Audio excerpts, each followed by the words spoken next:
Class 7 lesson number 7 है the responsible king. इसका आज हम अर्थ देखेंगे। वंस अपॉन अ टाइम, एक समय, there was a king who lived in a palace on the banks of a river. एक बार एक राजा हु जो लिव्ड रहता था इन अ पैलेस एक महल में, ऑन द बैंक यानी किनारे, ऑफ अ रिवर नदी के। तो एक राजा जो नदी के किनारे एक महल में रहता था।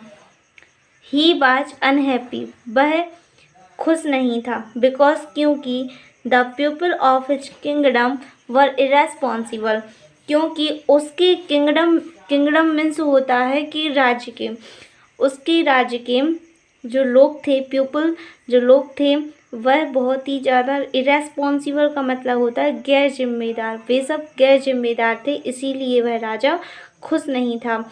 एवरी टाइम, प्रत्येक समय, he went out in his chariot. Chariot तो प्रत्येक समय जब भी वह अपने रथ पर, चैरियट का मतलब होता है कि वह अपने रथ पर बाहर जाता था, तो ही यूज्ड टू सी, उसने देखा स्टोन्स, पत्थरों को, and rubbish lying on the roads, और जो कूड़ा करकट डला होता है उसको रास्ते में डला हुआ उसने पाया। Every time he sailed in his boat, यानी जब भी वह अपने नाव में यात्रा करता, ही फाउंड, वह पाता कि द रिवर वेरी डिटी, जो नदी है, जिस नदी में वह बोट के जरिए यात्रा कर रहा है, वह नदी बहुत ही ज़्यादा डिटी, डिटी मीन्स होता है गंदी, बहुत ही ज़्यादा गंदी हो चुकी है। आलस, उसे दुख होता। Why are my people so irresponsible, यानी उसके जो लोग हैं वह गैर जिम्मेदार क्यों हैं, मेरे लोग गैर जिम्मेदार क्यों हैं। ही मॉन्ड, उसने सोचा।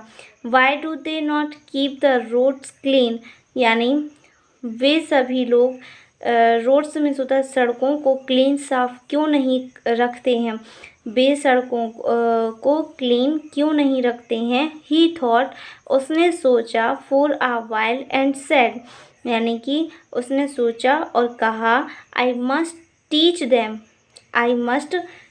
Them a lesson. One night he took a bag of gold coins with him and went to the main road, यानी I must teach them a lesson, यानी मैं उन लोगों को एक पाठ सिखाऊंगा, मैं लोगों को कुछ सीख दूंगा, ऐसा उसने सोचा और कहा।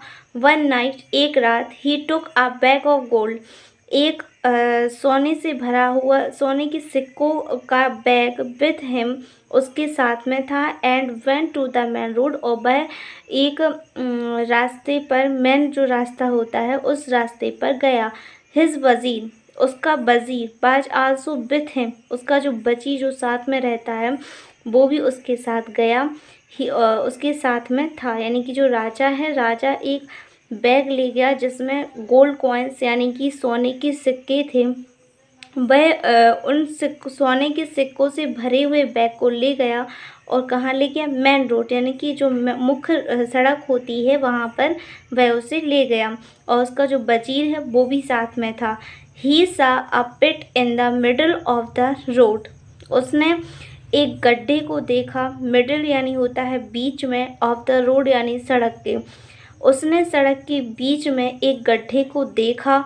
ही पट the gold coins in it, उसने, पट मीन्स होता है रखना, द गोल्ड कॉइन यानी होता है सोने के सिक्कों को, इन इट, उसमें, तो उसने उस गड्ढे में सोने के सिक्कों को रख दिया। देन तब द किंग एंड द वजीर covered the pit with a big stone, तब राजा एंड द वजीर, और उसके वजीर ने कवर, ढक दिया, द पिट, गड्ढे को, विथ अ बिग स्टोन, यानी एक बड़े पत्थर से उसे ढक दिया।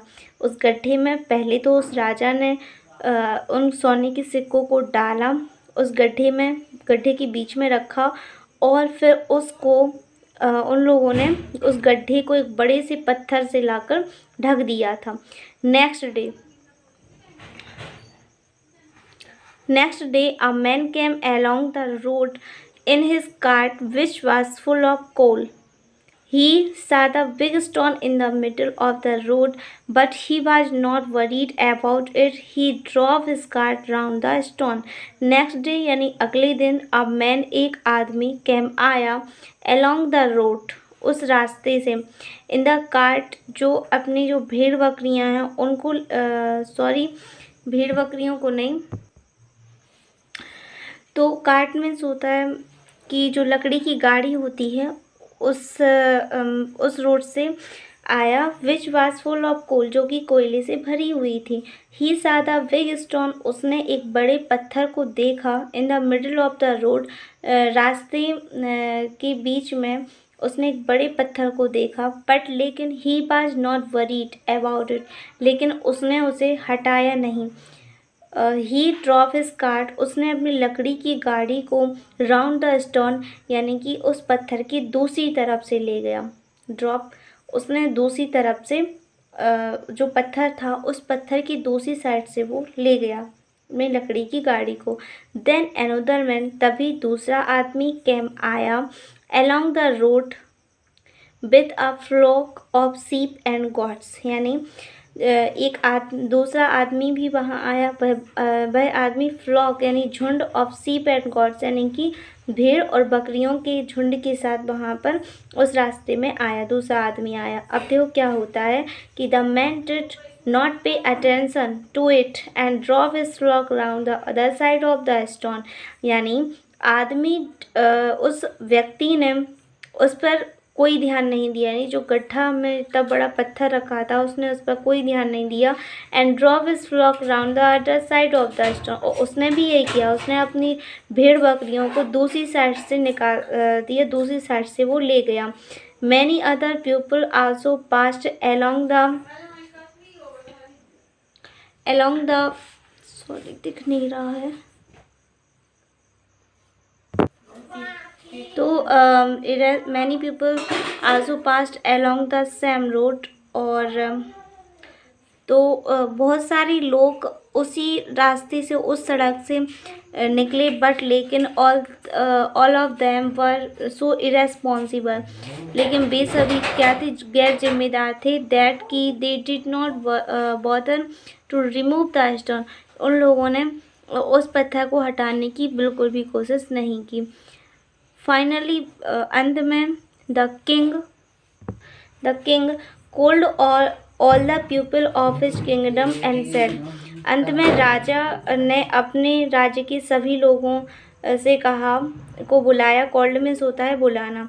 तो राजा ने अपने राज्य के सभी लोगों को बुलाया एंड सेड और कहा कम आइए लेट्स रिमूव द स्टोन और इस बड़े पत्थर को फ्रॉम द रोड यानी कि इस सड़क से हटाएं।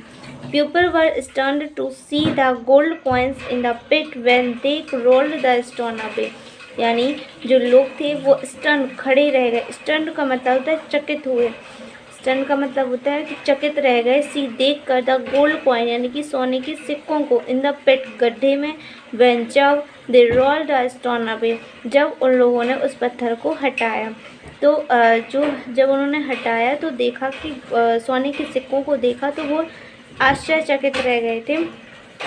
लुक देखो देयर वर गोल्ड कॉइन्स देखो यह सोने के सिक्के अंडर द स्टोन यानी कि पत्थर के अंदर थे बट लेकिन no one bother to remove the stone so no one deserves these gold coins had you been responsible and removed the stone the gold coins would have been yours the king said to his pupils यानी जो लोग थे वो उन्होंने देखा कि इतने इस पत्थर के नीचे सोने के सिक्के थे बट लेकिन no one remove the stone लेकिन उस पत्थर से किसी ने हटाने की कोशिश नहीं की उस पत्थर को हटाने की कोशिश नहीं की। So no one deserve these gold coins had you इसीलिए डिज़र्व का मतलब होता है कि कोई भी उन सोने के सिक्कों को पाने के योग्य नहीं था।